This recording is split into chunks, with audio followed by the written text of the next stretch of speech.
The US and China have agreed to significantly decrease tariffs on goods being sold between the two economies after a successful round of talks which took place in Switzerland over the weekend.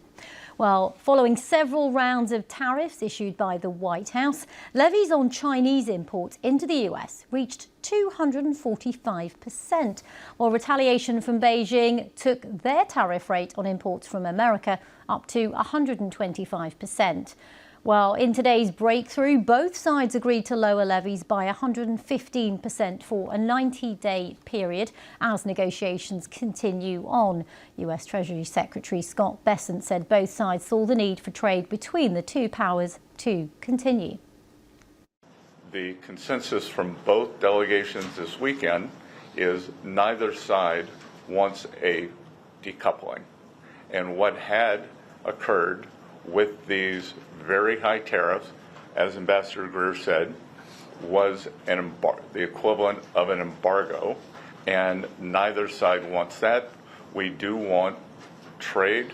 We want more balanced trade, and I think that both sides are committed to achieving that. We would like to see China open to more U.S. goods. We expect that as the negotiations proceed, that there will also be a possibility of purchase agreements to pull what is our largest bilateral trade deficit into balance that has gotten out of balance. And much of this has happened through neglect over the past 4 years, as the previous administration did not engage on this issue. Scott Bessent there. Well, let's get some analysis from our China correspondent, Laura Bicker. Good to talk to you, Laura.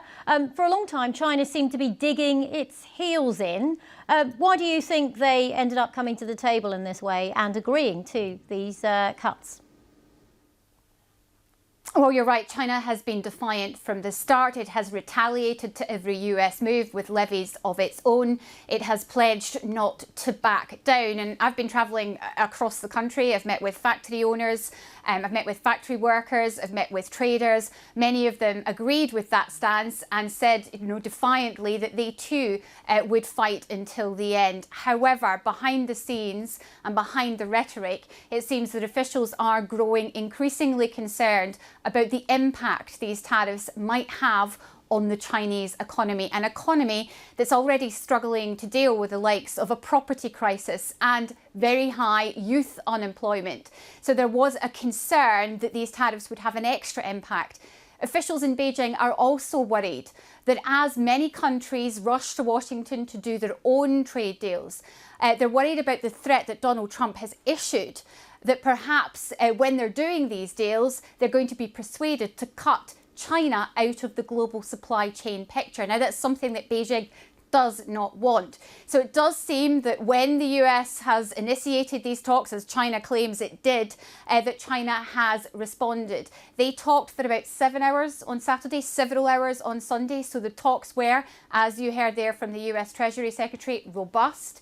And it does seem that they have managed to come to an agreement. And that wasn't something that any of us were expecting. We'd heard from analysts that expectations for these talks were low. So the fact that they have managed to come to an agreement is a surprise to many. It will be suspended. These tariffs will be suspended for the next 90 days while more talks take place. I think getting hold of a wider trade deal between these two countries, between these two leading economic countries, might be more difficult. And Laura, you talk about the economics there, but there's a lot of politics involved in this too. Where do you think this leaves the often fraught relationship between China and the US? I think we'll have to see how the talks go between the next 90 days. I think I'm surprised by how positive the tone is in both statements, both from the United States end and the Chinese end. It is a very, very positive statement that's been issued by the Commerce Ministry. However, there's a little, just a wee sting in the tail at the end, where the Commerce Ministry said it looks forward to working with the United States in these talks and basically looking at who has been in the wrong, and they blame the United States for putting these levies eyes on China. So it's just a reminder of where Beijing stands. Beijing believes that the United States is in the wrong for imposing these tariffs.